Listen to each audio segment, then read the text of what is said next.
semula bersama dengan Ray. Gosip terbaru hari ini. Ini kisah salah seorang ahli kumpulan VIP. Katanya sedang bercinta dengan Stacy. Stacy? Anjay babai. Okey, nak tahu apakah kisah sebenar? Tapi cerita ni pun datang daripada ketua lah. Ahli kumpulan. Dam. Apa ni? Ni. Inilah dia yang buka kalimah cerita percintaan salah seorang ahli kumpulan VIP, iaitu Fadlan. Oh, bagi tahu nama sendiri ni. Okey dah, apa cerita sebenarnya dah Fadlan ni? Katanya bercinta dengan Stacy, betul ke? Saya tak tahu ni kawan rapat Stacy, tanya dia. Kenal tak?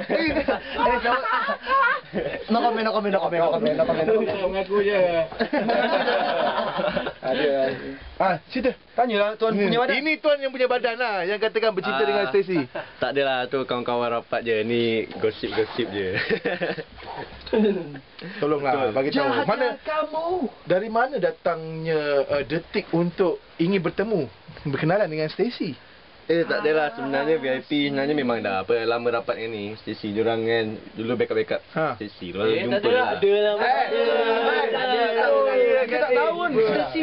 Jumpa gitulah, kadang-kadang gitulah. Diorang pun macam tak tahu yang awak ni, awak pernah keluar dengan Stacy tapi tanpa pengetahuan Adam sendiri. Itulah. So betul lah ni. Itu keluar macam tu je, keluar macam tu. Keluar macam tu. Nampak? Saya tak cakap apa-apa. Aku tak cakap apa-apa dah. Tapi ramai lah. macam mana dia dah mengaku dah dia pernah keluar dengan Stacy. Nampak? Okey. Kau akan jawab soalan ni betul-betul Okey. Apa dia? Kalau Hakim tahu macam mana? Tahu ini kawan-kawan je, lagi pun bukan berdua keluar pun. Selalu ada orang lain, ada PA je. Siapa orang lain yang selalu keluar tu? Siapa orang lain tu? PA Stacy lah. Okey. Apa buktinya yang PA Stacy ada sekali? Tanyalah je ada. Sama pokok, sebab goyang. Okey, nampak gayanya? Jawapannya dia pernah keluar bersama dengan Stacy. Dan ini ayat untuk Hakim sebenarnya.